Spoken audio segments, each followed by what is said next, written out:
Mas, senhor presidente, segundo excelente matéria jornalística publicada pelo Poder 360, o STF marcou o julgamento para o dia 27 de novembro, já esse mês, né, com o objetivo de legislar sobre redes sociais, em mais uma assintosa interferência do Poder Legislativo no nosso poder.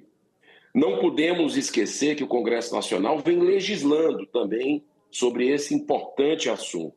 No ano passado, repercutiu fortemente na sociedade a possível aprovação do projeto de lei 2630, cuja autoria é de um deputado federal do PCdoB, na verdade, a relatoria dele.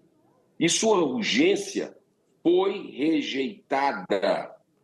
Veja bem, por ampla margem de parlamentares em sintonia com a maioria da população brasileira que não quer a censura nas redes sociais.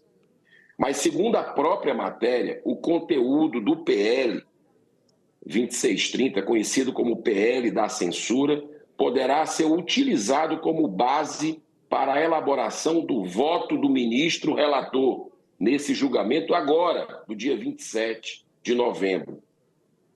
O próprio TSE já incorporou elementos desse projeto de lei na resolução número 23732 sobre as eleições municipais desse ano, de 2024. É muito importante salientar que no dia 2 de maio de 2023, o atual ministro do STF, Flávio Dino, na época ministro da Justiça e Segurança Pública, em entrevista coletiva sobre o assunto, disse literalmente o seguinte, abro aspas, só existem 3 caminhos possíveis para a regulação das redes sociais. Uma que nós desejamos que chegue ao final é a regulação pela lei, por deliberação do Congresso Nacional. Mas, se os adeptos do, abro aspas de novo, faroeste digital, fecho aspas aqui, conseguirem impor sua vontade, impedindo o processo legislativo, lembro que nós temos a regulação derivada de decisões administrativas, inclusive do próprio Ministério da Justiça do governo Lula na época. E também a regulação feita pelo Poder Judiciário no julgamento de ações que tramitam. Fecho aspas. Resumindo, senhor presidente, segundo palavras do ministro, ou o Congresso Nacional aprova a lei da censura, ou então o governo federal e o STF fazem o serviço. Olha só que ameaça feita ainda no âmbito do dia 2 de maio de 2023.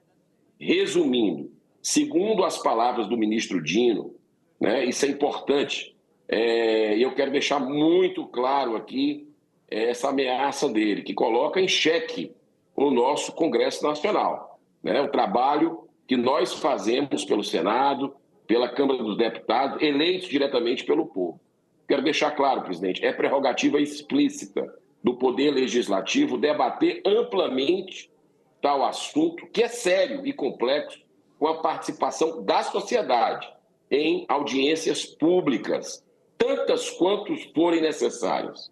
Isso para que se possa vencer o grande desafio de combater a desinformação, mas sem limitar a liberdade de expressão, um dos principais pilares da democracia. É sempre bom lembrar que já no início desse governo Lula, afirmou que o controle das redes sociais o próprio governo, ser uma das grandes prioridades. O próprio Lula disse isso. Tanto que foram criados 2 órgãos para esse fim. A Secretaria de Políticas Digitais, no âmbito da SECOM, da Secretaria de Comunicação, e a Procuradoria de Defesa da Democracia. Olha que nome lindo, na estrutura da AGU. Uma coisa simbólica aqui para calar o brasileiro. E em uma declaração recente, semana passada, da presidente do PT, Gleisi Hoffmann, ela disse o seguinte, abro aspas, a esquerda vai continuar sendo massacrada se não regular as redes sociais. Fecho aspas. O que mais precisa dizer, presidente? O que mais precisa dizer qual é a intenção antidemocrática dessa turma, né, que está no poder hoje?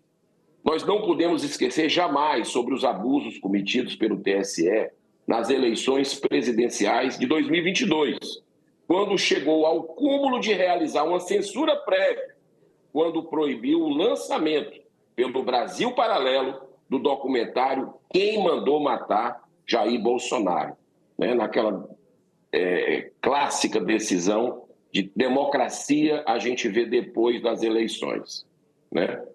O TSE funcionando como um verdadeiro partido político, muito preocupante isso. Para concluir, senhor presidente, mais uma vez, reafirmo minha visão de que o grande responsável por tudo isso é o Senado da República, nossa casa revisora, que vem assistindo tantos e tantos abusos de forma subserviente, numa omissão para lá de covarde.